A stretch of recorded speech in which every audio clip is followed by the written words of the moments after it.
Last night, Dana White, he saw my video about the UFC declining, and he said, I've got to make some huge fight announcements. Last night on Instagram, Dana White went live and surprised us all. No one saw this coming. Ilia Topuria vacated his UFC featherweight belt. He's hanging it up. He said, I'm done in the division, and wants to go to lightweight because he simply can't make weight no more. We're going to go over the video of Dana White actually on Instagram Live discussing this breaking news. We're going to go over the other fights that he announced, and we're going to look at the UFC rankings and try and figure out what should we do. Who should Ilia Topuria fight? Who should Dustin Poirier fight? There's a lot of good matchups that we can do, but here is the video. Dana White went on Instagram Live last night and gave us some great fight announcements. All right. UFC 314 on April 12th, live from Miami, Florida. Tickets are on sale Friday. Ticketmaster.com. Number 1 ranked former champion Alex Volkanovski will be taking on number 3 ranked Diego Lopes for the vacant UFC featherweight title. Topuria has felt like he's done all that he can in that division, and he feels like he's cemented his legacy, and his body cannot make the weight anymore. So Topuria will be moving up to 155 pounds and will be vacating the featherweight title. So the way that this works is, as soon as the first punch is thrown in this fight, the title is vacated. And we will announce what Topuria's next fight will be when we get it done. So Volkanovski versus Lopes, headlining a badass stat card. 52 career wins between the two of them, and this should be a fun one. And there is a 5-round. That is huge. That is huge. Ilia Topuria, no longer in the featherweight division. He no longer wants to do it. And you know what? I kind of don't blame him.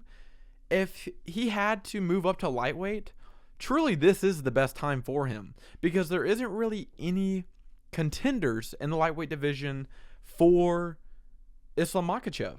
There isn't. I mean, Arman Tsarukyan had his chance and pulled out of the fight the day before. We all thought that was the next guy, but now he's going to have to fight again.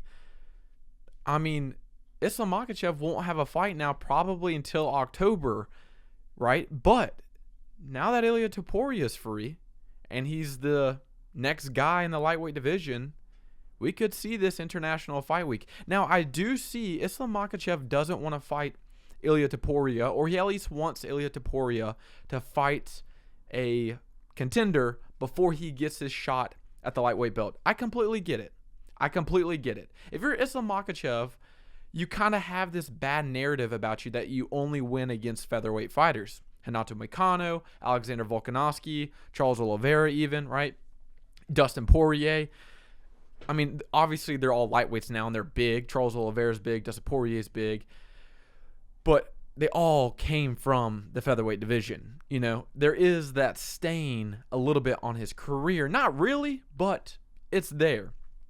Ilia Topuria really could mix up the lightweight division. I don't mind Ilia Topuria getting the shot right away. I really do not mind it. Not only is it like a fresh matchup for Islam Makhachev, but Ilia Topuria is coming off of 2 great knockout wins against featherweight goats. Why not? Also in the live, Dana White also announced Michael Chandler and Paddy Pimblett in the co-main event. Co-main event between number 7 ranked Michael Chandler and number 12 ranked Paddy Pimblett. Dang, let's go, Paddy.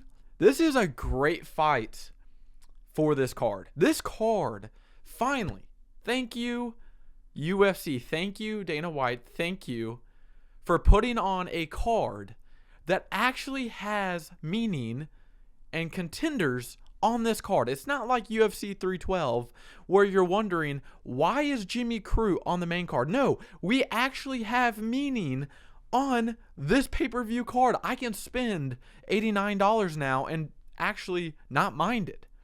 Michael Chandler versus Paddy Pimblett, come on, that is a great fight. Michael Chandler has only got 2 wins in the UFC. Dan Hooker, fluke win, just saying. And Tony Ferguson. Come on. Great fight. This is a very even matchup. Everybody who's thinking Michael Chandler is just going to blow through Paddy Pimblett have not been watching Michael Chandler fights. He makes it competitive by doing a lot of explosive stuff, but other than that, Paddy Pimblett might beat Michael Chandler. He might lose. He might get knocked out by Michael Chandler, but this is a great co-main event, and it's 5-round fight. Gotta love it. The third fight, the featured fight, Yair Rodriguez versus Patricio Pitbull from PFL Bellator. Great fight. I mean, I think Yair probably blows through Pitbull because Pitbull's kind of past his prime. At one point, when Pitbull and... what was that guy's name in Bellator they fought? He was like undefeated, and he beat Pitbull the first time. Whatever his name is, can't remember. Whatever, can't remember his name. That was when his Patricio Pitbull's prime was. Dang, I got a brain fart. I can't even think of his name. Great featured fight.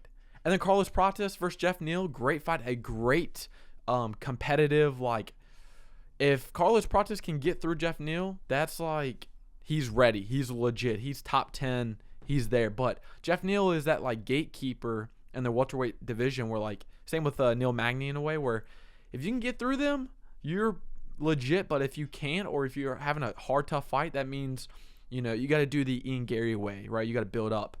Great fights. And then 315, May 10th, Belal Muhammad is fighting Jack Della Maddalena. Great fight. I think Jack Della Maddalena actually has a good chance given how he beat Gilbert Burns, but we'll see. Belal Muhammad is on a run right now. Same with, like, Merab. You know, you cannot underestimate their wrestling. They are just on this roll, looking really good.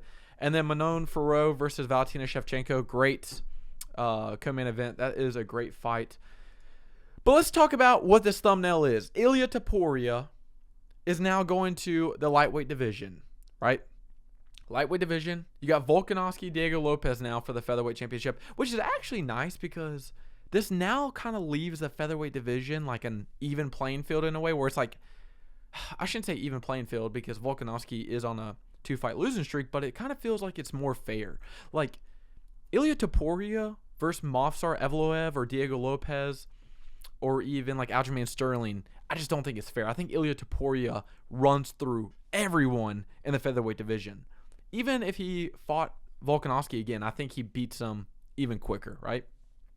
But now that he's gone, and you have Volkanovski, who's like this aging former champion, and Diego Lopes, who's this like young gun rising star, like it's pretty competitive, right?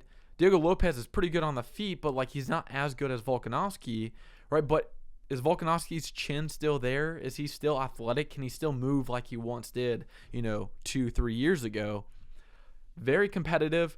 This actually opens up the featherweight division again because if Volkanovski beats Diego Lopes, you have Movsar Evloev in the featherweight division. You have Aljamain Sterling's there.